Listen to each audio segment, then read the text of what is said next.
Hello friends, ഇന്ന് നമ്മൾ നോക്കുന്നത് അതായത് പ്രൊഫൈൽ LED നമുക്ക് എങ്ങനെ ചെയ്തിട്ട് അതിൻ്റെ ലൈറ്റ് കാര്യങ്ങളൊക്കെ എങ്ങനെ കൊടുക്കാം, അഡാപ്റ്റർ എങ്ങനെ കൊടുക്കണം, എത്ര ആമ്പിയറൊക്കെ കൊടുക്കണം എന്ന ഡീറ്റെയിൽസ് വീഡിയോ ആണ്. ഇതിന് മുന്നേ 2 ദിവസം മുന്നേ ഇതുപോലെ തന്നെ നമ്മൾ പ്രൊഫൈൽ LEDയുടെ ചാനൽ കാര്യങ്ങൾ എങ്ങനെ ഉറപ്പിക്കാമെന്നും സ്റ്റെയറിൻ്റെ ഏരിയയിലൊക്കെ എങ്ങനെ കൊടുക്കാമെന്ന് വീഡിയോ ചെയ്തിരുന്നു.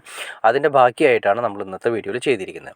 ഈ കാണുന്ന അഡാപ്റ്ററാണ് നമ്മൾ കൊടുത്തിരിക്കുന്നത്. അഡാപ്റ്റർ ശ്രദ്ധിക്കേണ്ട കാര്യമുണ്ട്. അതായത് നമുക്ക് പ്രൊഫൈൽ LED സാധാ LEDയും വ്യത്യാസമുണ്ട്. പ്രൊഫൈൽ LEDക്ക് ആമ്പിയർ കൂടുതൽ വേണം. കാരണം പ്രൊഫൈൽ LED എന്ന് പറയുമ്പോൾ ഈ ടൈപ്പ്, അതായത് SMBS ടൈപ്പ് നമ്മുടെ ഈ പറയുന്ന അഡാപ്റ്റർ കൊടുക്കുകയാണെങ്കിൽ ഏറ്റവും ബെറ്റർ. ഇതിപ്പോൾ 12 ആമ്പിയറാണ്, 12 വോൾട്ട് 12 വോൾട്ട് 12 ആമ്പിയർ വരുന്ന രീതിയിലാണ് നമ്മൾ കൊടുത്തിരിക്കുന്നത്. അത്രയും ആമ്പിയർ ഇതിന് ആവശ്യമാണ്.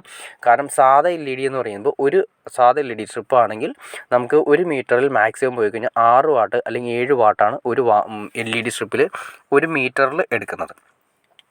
അപ്പോൾ നമുക്ക് 1 മീറ്ററിൽ വരുന്ന സമയത്ത് നമുക്കൊരു 6 വാട്ട് 7 വാട്ട് എടുക്കും. പക്ഷേ അതേ സ്ഥാനത്ത് നമ്മൾ പ്രൊഫൈൽ LED വരുന്നത് ഏകദേശം 10 വാട്ട്സിനും 12 വാട്ട്സിനും ഇടയ്ക്കാണ് വരുന്നത്. നേരെ ഇരട്ടിയാണ് വരുന്നത്. അതിൻ്റെ കാരണം വേറെ ഒന്നുമല്ല, പ്രൊഫൈൽ LED എന്ന് പറയുന്ന സമയത്ത് അതിൻ്റെ ഉള്ളിൽ കൊടുത്തിരിക്കുന്ന LEDകളെല്ലാം തന്നെ വളരെ തൊട്ടടുത്താണ് കൊടുത്തിരിക്കുന്നത്. അത് ഒട്ടും ഗ്യാപ്പില്ലാത്ത രീതിയിൽ കണ്ടോ, ഒരു സ്ട്രെയിറ്റ് ലൈൻ വരച്ച പോലെയാണ് ആ LED നമുക്ക് കാണുന്നത്. അതാണ് നമുക്ക് ഈ പറയുന്ന രീതിയിൽ വാട്ട്സ് കൂടുതൽ.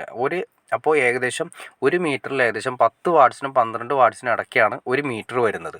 മറ്റത് നമ്മൾ സാധാ LED സ്ട്രിപ്പ് ആണെങ്കിൽ ഏകദേശം 6 വാട്ട് 7 വാട്ടിന് ഇടയ്ക്കാണ് വരുന്നത്. അപ്പോൾ നമ്മൾ സാധാരണ കൊടുക്കുന്ന ഡ്രൈവിനെ അപേക്ഷിച്ച് ഇരട്ടി ആമ്പിയർ കൊടുക്കണം. അതല്ലെങ്കിൽ ഡ്രൈവ് ചിലപ്പോൾ ഇരുന്ന ഒരു ചെറിയ മൂളക്കം നിങ്ങൾക്ക് ഫീൽ ചെയ്യാൻ ചാൻസ് ഉണ്ട്. ഹൈ ആമ്പിയർ എടുക്കുന്ന സമയത്ത് മൂളക്കം ഉണ്ടാവും. കുറച്ച് നേരം കഴിയുമ്പോൾ ഡ്രൈവ് അടിച്ചു പോകാനുള്ള ചാൻസും കൂടുതലാണ്.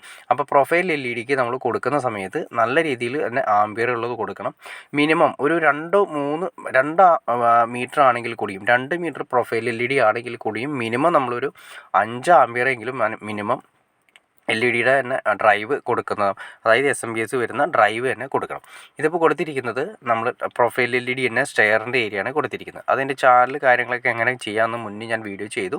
ഇവിടെ നമ്മൾ കൊടുത്തിരിക്കുന്നത് 10 ആമ്പിയറിൻ്റെ അഡാപ്റ്ററാണ് കൊടുത്തിരിക്കുന്നത്. അതായത് SMBS 10 ആമ്പിയറിൻ്റെയാണ് കൊടുത്തിരിക്കുന്നത്. അതുകൊണ്ട് വലിയ കംപ്ലയിൻറ്റ്സ് കാര്യങ്ങൾ കുറവായിരിക്കും. അല്ലെങ്കിൽ അഡാപ്റ്റർ ഇരുന്ന് മൂളാൻ തുടങ്ങും. മൂളി കുറച്ച് കഴിയുമ്പോൾ കത്തിപ്പോകാനുള്ള ചാൻസും കൂടുതലാണ്. അപ്പോൾ നമ്മൾ ശ്രദ്ധിക്കേണ്ട കാര്യത്തിലുള്ളൂ, സാധാ LED സ്ട്രിപ്പാണ് നമ്മൾ കൊടുക്കുന്നതെങ്കിൽ ഒരു 5 അതായത് 1 മീറ്ററിന് 1 ആമ്പിയറെങ്കിലും കൊടുക്കണം. പക്ഷേ നേരെ പ്രൊഫൈൽ LED ആണെങ്കിൽ 1 മീറ്ററിന് മിനിമം 2 ആമ്പിയറിൻ്റെയെങ്കിലും നമ്മൾ കണക്കൂട്ടി ചെയ്യണം. ഇതാണ് ഇതിൻ്റെ സ്ട്രെയിറ്റ് ആയുള്ള രീതി വരുന്നത്. ഓക്കെ ഫ്രണ്ട്സ്, അപ്പോൾ നിങ്ങൾക്ക് ഈ വീഡിയോ ഏകദേശം ഒരു ഐഡിയ കിട്ടിക്കാണെന്ന് വിചാരിക്കുന്നു. അതായത് നോർമൽ LEDക്ക് ആണെങ്കിൽ 1 മീറ്ററിൽ 1 ആമ്പിയറിൻ്റെ അഡാപ്റ്റർ കൊടുക്കുന്ന സമയത്ത് പ്രൊഫൈൽ LED ആകുമ്പോൾ 1 മീറ്ററിൻ്റെ സ്ഥലത്ത് 2 ആമ്പിയറെങ്കിലും നമ്മൾ ഉള്ള അഡാപ്റ്റർ കൊടുക്കണം. ഓക്കെ ഫ്രണ്ട്സ്, അപ്പോൾ നിങ്ങൾക്ക് ഈ വീഡിയോ ഇഷ്ടപ്പെട്ടെങ്കിൽ തീർച്ചയായിട്ടും ലൈക്ക് ചെയ്തേക്കുക, ഷെയർ ചെയ്തേക്കുക, ചാനലൊന്ന് സബ്സ്ക്രൈബ് ചെയ്തേക്കുക. ചാനൽ സബ്സ്ക്രൈബ് ചെയ്താൽ മാത്രമേ നമുക്ക് ഇതുപോലുള്ള വീഡിയോസ് ചെയ്യാനുള്ള ഒരു മോട്ടിവേഷൻ ലഭിക്കുകയുള്ളൂ. തീർച്ചയായിട്ടും ചാനലൊന്ന് സബ്സ്ക്രൈബ് കൂടി ചെയ്തേക്കുക. ഓക്കെ ഫ്രണ്ട്സ്, അടുത്ത വീഡിയോയിൽ കാണുന്നവരെ ഓക്കെ.